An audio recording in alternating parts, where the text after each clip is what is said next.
Ella era mala. ¿Tu padre se soltó? Mi padre se soltó, agarró el cuchillo que estaba ahí. Estaban enfocados en el padre. Muy buenas tardes a todos, espero estén teniendo un bonito día. Nosotros vamos a estar hablando hoy de un hecho sucedido en Uruguay, un hecho que me pidieron hace muy poquito. Traté de buscar la mayor cantidad de información posible. Lo pude completar con un documental muy viejo, se ve que hace más de 12-15 años que lo publicaron, pero no encontré más que eso. Espero que les sea de interés, así que comencemos directamente con el caso.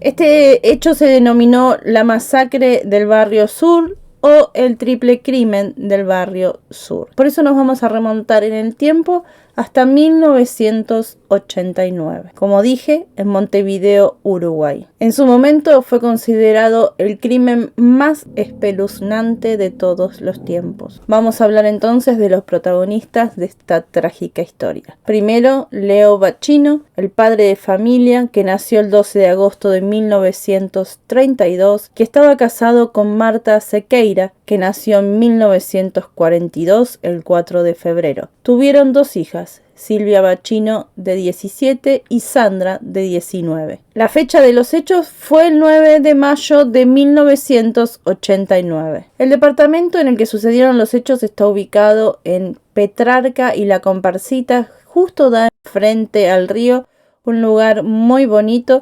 Esto sucedió a las 11:20 aproximadamente de la mañana, cuando vecinos detectan salir humo de uno de los departamentos, el número 201, y de inmediato dieron aviso a la policía y a los bomberos. Realmente cuando los bomberos entraron pensaron que iban a encontrar un incendio debido al humo que había, pero en realidad lo único que encontraron eran 3 cuerpos completamente incinerados. Pero no había nada más en la casa que se estuviera quemando, solo ellos. Las autoridades pudieron comprobar a simple vista que no se trataba de un accidente, porque se notó en los 3 golpes. De haber sido que uno de ellos provocó todo y luego se quitó la vida, no tendría golpes en su cuerpo. También pudieron determinar que era un hombre y 2 mujeres. Se pudo saber casi de inmediato que era el padre de familia junto a su esposa y una de sus hijas, Silvia, la menor de 17 años. Se pudo también ver que habían utilizado un elemento largo tipo el removedor de brasas que se utiliza para los braseros. Los 3 se encontraban en el comedor, habían sido rociados con combustible y luego prendido fuego. Habían al lado 5 garrafas o sifones de gas de unos 13 kilos cada uno, que si hubieran explotado o si les hubiera alcanzado el fuego, la desgracia hubiera sido muchísimo más grande porque hubiera agarrado prácticamente a todo el edificio y a los aledaños. Empezaron directamente investigando el entorno. En un principio se sospechó que era alguien que los conocía, la puerta no se encontraba forzada, no habían encontrado ninguna otra cosa y sí mucha saña en los cuerpos de ellos. Por eso a la primera que buscaron fue a su otra hija, Sandra. Además, Sandra había sido vista salir del edificio junto a su esposo por algunos vecinos. La policía se acerca hasta las estaciones de servicio más cercanas para averiguar si alguien con determinadas características, de hecho llevan la foto de la hija que faltaba y de su esposo, y de inmediato fueron identificados por el personal que atendía una de estas estaciones de servicio, que confirmaron que ellos habían ido a comprar un bidón de nafta. Sandra Bacchino, la hija mayor de 19 años, estaba casada con Leonardo Leonardi, de 27. Algunos le decían el príncipe. Se habían casado en abril de 1988, el año anterior. Ninguno de los dos tenía trabajo. Los dos estaban en adicciones, se habían ido a vivir a la casa que tenía la familia en Marindia, una casa en la zona de la costa. Prácticamente, según lo que cuentan los familiares, ella se adueñó de esa casa de los padres y le habían vendido todas las cosas que habían en la casa para comprarse sustancias, le robaban a los vecinos. Definitivamente era una vida bastante complicada la que ella llevaba y la que le hacía llevar a los demás, junto con este hombre, por supuesto. Por el contrario, Silvia era una joven estudiosa, tranquila, vivía en su casa junto a sus padres, con ningún tipo de problema de conducta, nada. el polo opuesto de su hermana. Mire, estoy asombradísima por la sencilla razón de que eran unas niñas muy educadas, iban con mis hijas a María Auxiliadora y todo. ¿Ustedes eran amigas de Silvia? Sí, la conocíamos, era muy buena, pero la hermana la verdad que una fama espantosa tenía, pero Silvia era muy buena chiquilina. Dicen muchos que ella cambió cuando conoció a este sujeto, que ella se encontraba perdido por las adicciones y ella comenzó a hacer lo mismo. Por supuesto que fueron a buscarlos a este domicilio, ahí en Marindia, y ahí fue donde los encontraron. Fueron interrogados por separado para ver qué era lo que decían cada uno. El marido se quebró en un momento y confesó todo lo que había hecho, pero ella seguía insistiendo en que ella no tenía absolutamente nada que ver. En un momento los confrontan a los dos y le dicen a él que dijera lo que estaba diciendo y le dijo: dale, confesá, ya nos agarraron. Y bueno, ahí fue donde ella dijo que sí. Algo que dijeron los investigadores que le llamó muchísimo la atención es que era completamente fría. Ella era una persona donde era evidente que no le había molestado en nada lo que había hecho. Hablaba como si estuviera contando una película. Esa fue la frase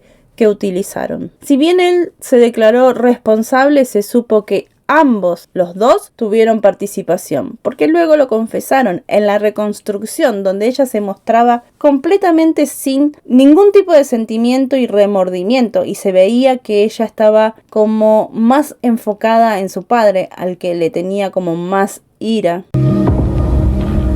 Ella era mala. ¿Tu padre se soltó? Mi padre se soltó, agarró el cuchillo que estaba ahí. Estaban enfocados en el padre. Primero atacaron a la madre cuando apenas entraron. Pero ¿cómo empezó todo esto? Ella sale de la casa a la mañana, su marido ya estaba tomando desde temprano con un amigo. Ella llega nuevamente y le dice: mi papá trató de abusarme otra vez. Este sujeto agarra un fierro de brasero y se lo lleva. Se van hasta la casa y tuvieron bastante tiempo para recorrer porque no es cerca, digamos. Más o menos 1 hora podían haber tardado para pensar o que se les sacara la bronca. Sin embargo, no. Fueron hasta la casa, agarraron a la madre, la golpearon a ella primero. El padre se encontraba en el dormitorio. Fue con el que forcejearon un poco porque el padre se dio cuenta. Él quiso avisarle a los vecinos y de inmediato no pudo porque ellos lo golpearon. Tardaron un poco más con él. Pero sin embargo, luego se sentaron a comer porque iban a esperar a la hermana, a Silvia. Es decir, ellos no tenían un problema real con el padre, porque si no, ¿por qué atacar a la madre y a la hermana? De los años que he estado trabajando en estos ambientes, saben que esas cosas a veces pasan y a veces incluso dan lugar a desenlaces de este tipo. O sea, ella lo planteó, tenemos la única versión que es la de ella. Eso podría explicar, una hipótesis posible, la muerte del padre y también de la madre. Pero no de la hermana. Pero no de la hermana. Es algo que me pregunté siempre yo, ¿por qué la hermana? Si la hermana hubiera estado ahí, bueno, uno dice, bueno, estaba ahí, pero la hermana fue esperada, la esperaron.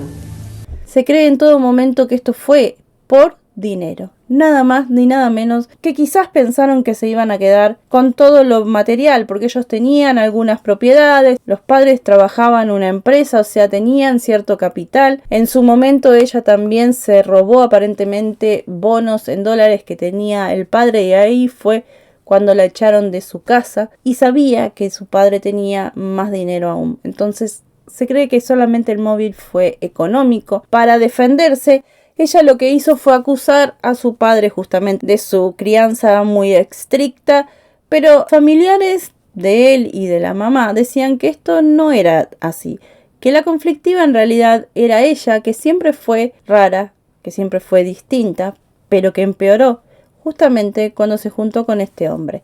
Se la ve también como muy manipuladora. Vamos a seguir con lo que sucedió dentro de la casa entonces cuando llega la hermana. La hermana llega, para mal de ellos, con 3 amigas, que se quedan de hecho un rato largo ahí.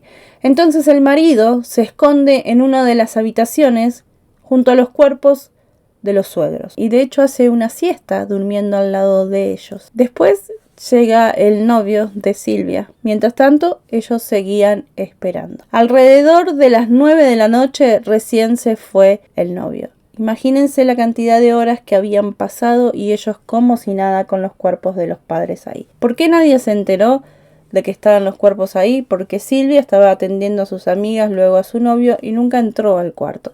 También había llegado el abuelo que vivía en el departamento de arriba preguntando por su hija. Si bien le resultó sospechoso que Sandra le dijera que no estaba, directamente agarró y se fue. Cuando Silvia quedó sola en la casa, Sandra le dijo: está mi marido. Acá es donde a ella le llamó la atención directamente, no esperaron nada, la golpearon entre los dos y le quitaron la vida. La metieron a ella en el baño y a ellos los dejaron en una despensa.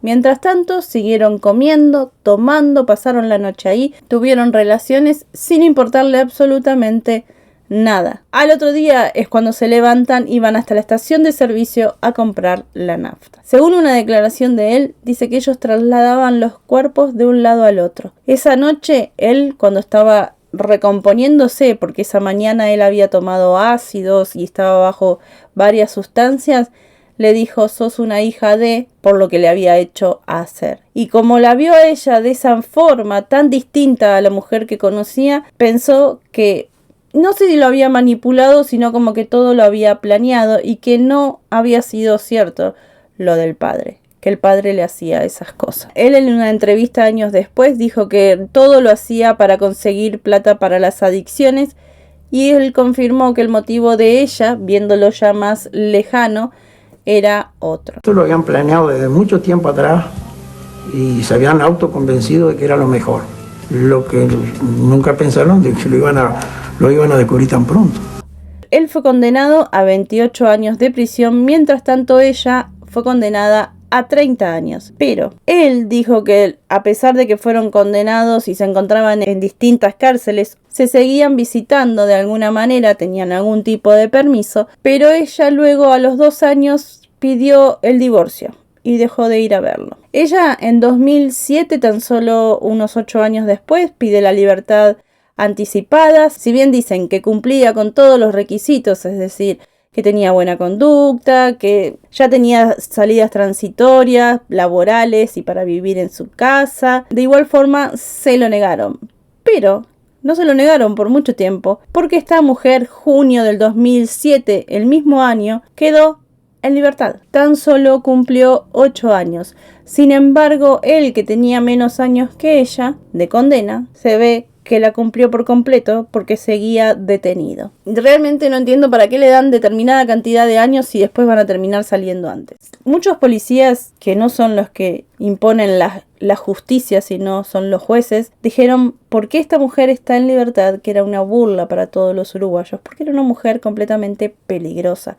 De hecho, la familia de ellos no querían saber absolutamente nada con ella y se encargaron de que ella no reciba ni un peso de toda la familia. Es decir, trataron de hacer lo posible legalmente para que ella no reciba ni un centavo, porque de esa forma se habría salido con la de ella. Ella para ese programa no quiso dar una entrevista, solo dijo que había rehecho su vida y nada más. Qué suerte. Pero no le permitió a los demás integrantes de su familia a rehacerla. Mientras tanto, él dijo que pensaba mucho en lo que había pasado y que de inmediato se arrepintió de lo que había hecho. Se dejó llevar, que la amaba muchísimo y que además estaba muy drogado. Ella sí se salió con la de ella porque 8 años para todo lo que hizo no fue nada. También supuestamente está viviendo en Uruguay. Esta es toda la información que hay sobre este caso. En la actualidad él supuestamente ya está en libertad porque ya cumplió la cantidad de años que tenía que cumplir. Igual seguramente salió antes. Estos casos son terribles también, pero forman parte de la historia. Quizás traer algunos que tienen que ver con muchos años atrás, con más de 30 años atrás. De hecho, estoy preparando algunos otros. Me parece que son importantes. Si bien vemos que pasa desde hace mucho tiempo, nos damos cuenta que lejos de mejorar, hoy empeoramos. Porque antes quizás nos asombrábamos con hechos como este, pero hoy directamente pasamos a creer que otro caso más es solamente una estadística, y sin embargo no lo es. Tenemos que preocuparnos por cada uno de los casos y preocuparnos por lo que realmente estamos dejando de sociedad o de mundo a nuestros hijos. Bueno, basta de hablar, siempre hablando tanto. Me despido de todos ustedes, como siempre, pidiéndoles que se cuiden mucho. Recuerden, me pueden seguir por Instagram, gracias a los miembros del canal. Gracias a todos los que se están suscribiendo, gracias por hacerlo. Nosotros nos vemos muy pronto en un siguiente video. Gracias a todos, que tengan una linda jornada. Chao.